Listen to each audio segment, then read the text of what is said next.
boleh enggak ketika sholat membaca dari mushaf? Pas sholat itu membaca lewat mushaf, jadi bukan dari apa? Hafalan dia, bukan dari hafalan dia. Setelah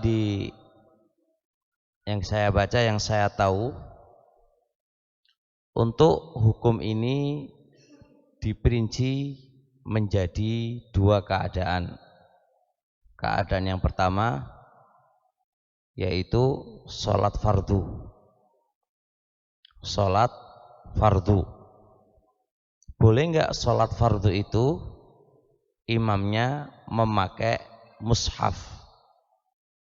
Imamnya memakai apa?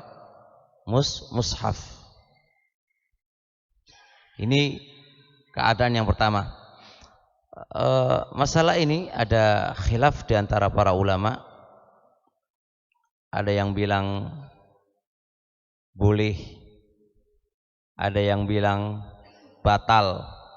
Wa taqul Ibnu Hazm wa riwayat an Abi Hanifah, dan ada yang bilang makruh wa qaulu Malikiyah.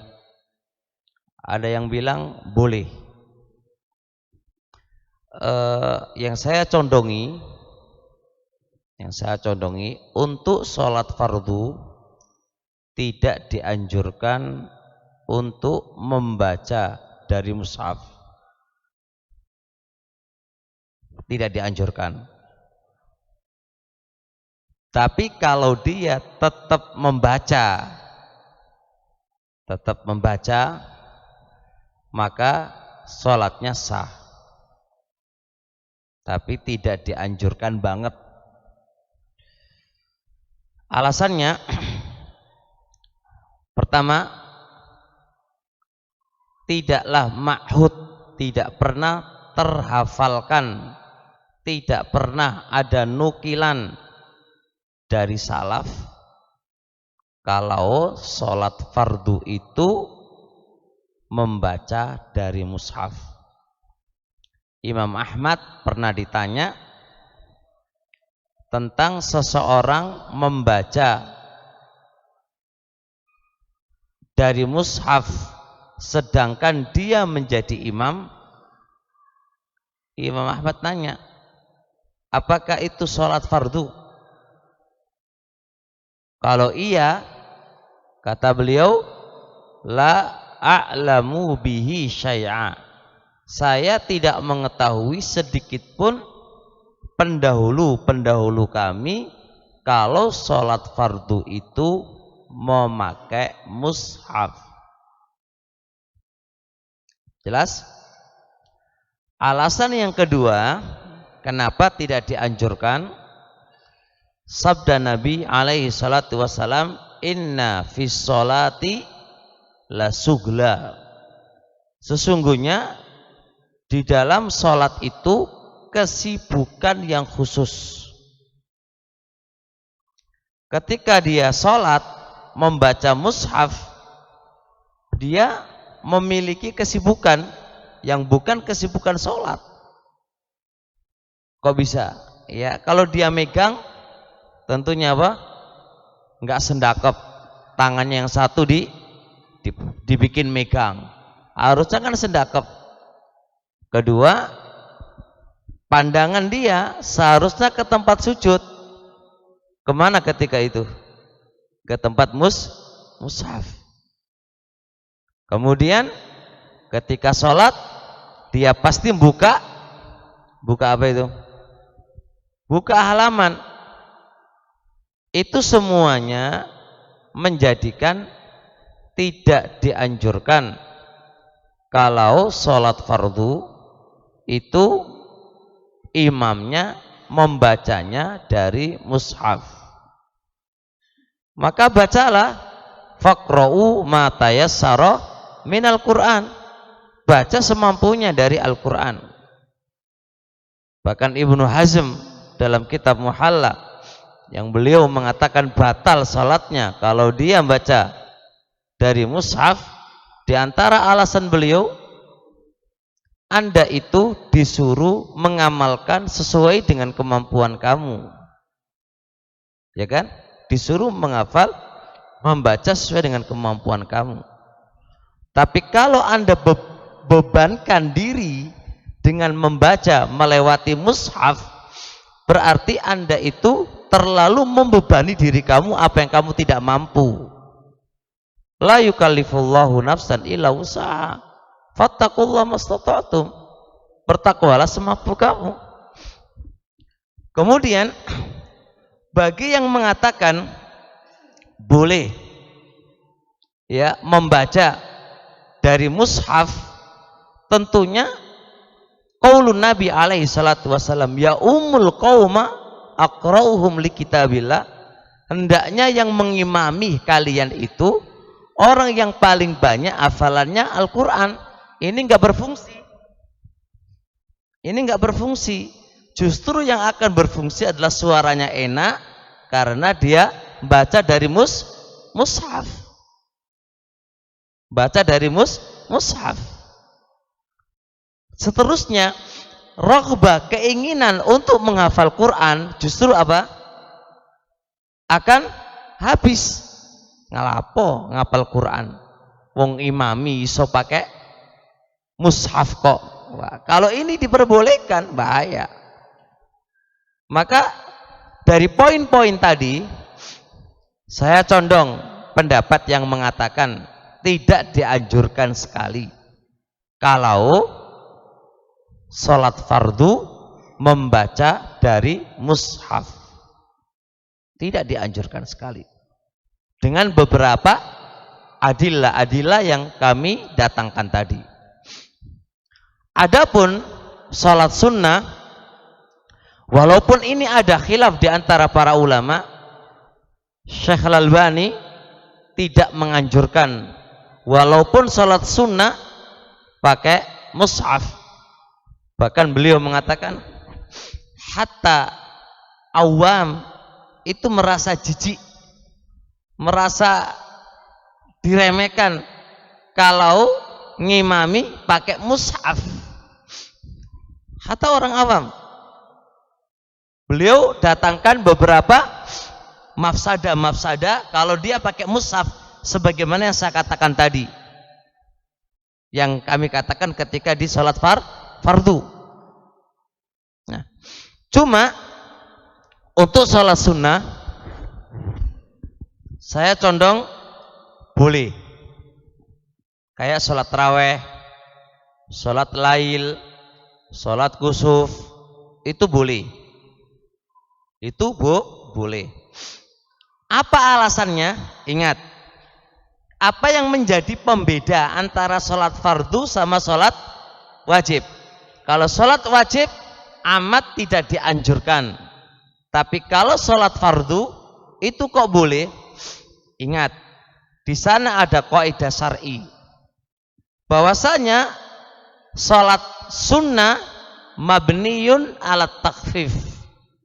Kalau sholat sunnah itu dibangun di atas banyak kemudahan. Contoh, sholat sunnah boleh dengan duduk, yang itu tidak boleh pada sholat fardu. Walaupun tanpa ada udzur, ulama sepakat. Kemudian sholat di atas kendaraan, boleh orang itu sholat di atas kendaraan, yang mana itu nggak boleh bagi orang yang sholat fardu. Maka sholat sunnah itu mabni alat takhfif, dibangun di atas keringanan. Karena dibangun di atas keringanan, apa-apa yang tidak diperbolehkan dan tidak dianjurkan pada sholat fardu itu bisa dilakukan pada sholat sunnah. Alasan kedua disebutkan oleh Imam Bukhari, mu'allaqah, sigha ta'liq kepada Aisyah radhiyallahu taala anha, Aisyah itu menyuruh maulahu, menyuruh maulaha, budaknya, namanya Dzakwan. Dzakwan itu maula Aisyah radhiyallahu ta'ala anha, untuk ngimami Aisyah, untuk ngimami Aisyah, wahya yaqra'u minal mushaf, sedangkan dia membaca dari mushaf. Itu perbuatan siapa? Aisyah. Kalaulah membaca dari mushaf itu nggak benar dan nggak boleh, tentunya Aisyah mengingkari perbuatan Dzakwan, mengingkari perbuatan Dzakwan. Imam Zuhri mengatakan, beliau ditanya, boleh nggak sholat sunnah, sholat taraweh, sholatul lail membaca dari mushaf? Qala Imam Zuhri, kana khiyaruna yaqra'una minal mushaf. Adalah orang-orang mulia di masa kami, orang-orang mulia di masa kami, mereka itu kalau sholat taraweh membaca dari mushaf. Bisa dipahami? Baik. Kemudian yang nomor 3, sholatul lail atau sholatul tarawih, inti daripada sholatul tarawih adalah bacaan. Nabi Yuna alaihi salatu wassalam itu membaca pada sholat tarawih panjang sekali, sehingga sebagian para ulama mengatakan, kenapa Nabi itu kok 11 rakaat? Karena memang bacaannya panjang. Syekhul Islam mengatakan, kenapa para salaf dulu kok melebihi dari 11? Karena bacaannya dipersingkat, tapi bilangannya diperpanjang. Sehingga sebagian mereka ada yang sholat tarawih 20, ada yang 40, dan lebih daripada itu. Karena apa? Karena qiraah bacaannya itu diperpendek. Baik, kesimpulannya berarti tujuan daripada sholatul tarawih adalah tatwil qiraah, diperpanjang bacaannya. Apalagi Ramadan, syahrul Al-Quran, adalah hari Al-Quran, bulan Al-Quran. Maka hal ini tidak bisa terwujud kecuali harus dengan membaca dengan mushaf.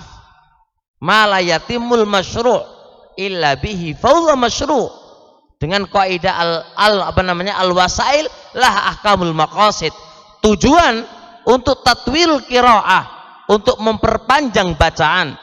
Tujuan untuk sholatul tarawih adalah memperpanjang bacaan, dan ini nggak bisa terwujud kecuali dengan apa? Dengan membaca dari mushaf. Maka berarti membaca dari mushaf itu termasuk perkara yang disyariatkan juga, paling tidak perkara yang diperbolehkan oleh syariat. Jelas? Maka dari keterangan tadi menjadi singkat bahwasanya tidak mengapa, walaupun di dalam membaca, ketika membaca mushaf pasti ada gerakan, agak ada ketidakfokusan, ada gerakan yang itu bukan gerakan sholat, ada memegang mushaf termasuk gerakan yang bukan gerakan sholat, ada. Tapi ini kan sholat sunnah, yang sholat sunnah itu banyak toleransi yang ada pada sholat sunnah yang itu tidak ada pada sholat fardu. Makanya pada perkara sholat sunnah diperbolehkan untuk membaca dari mushaf, diperbolehkan. Tapi kalau afdolnya jelas, kalau afdolnya dari apalannya jelas afdolnya. Tapi kalau ya tidak bisa kecuali harus dengan dibaca, ya apa-apa. Apalagi mungkin di sebuah tempat yang tidak ada yang hafal Quran. Susah sekali untuk orang yang mencari hafal Quran. Ada tapi nggak mungkin. Sehingga para kaum muslimin pengen merasakan khatamnya Al-Quran, misal contoh dari sholat-sholat mereka. Maka tentunya apa? Tentunya dengan pembolehan itu memudahkan bagi mereka, memudahkan bagi mereka. Jadi ini qaul ini insya Allah tidak terlalu hulu dan juga tidak terlalu ifrat dan tafrid. Itu jalan tengah-tengah. Kalau kita katakan boleh mutlakon, bahaya. Nanti penghafal Quran akan jarang sekali. Lapo ngapal Quran iso teko mushaf kok. Maka sholat fardu tidak dianjurkan sekali pakai mushaf.